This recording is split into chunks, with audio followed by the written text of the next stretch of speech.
Dan ki daɗe wannan ita ce ciwon idanki a gidan nan. Ita ce ciwon idanki, wannan ita ce abin da za ta hana ki abin nan a gidan nan. Kun san abin da nake so.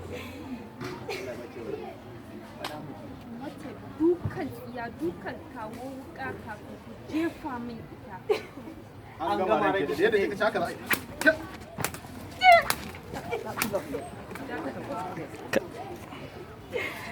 Ai.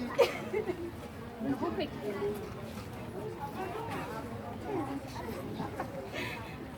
ba kowa ba komai ba ba ki ajiye komai a cikin duniyan nan ba zan illata da ba za a iya gane ki ba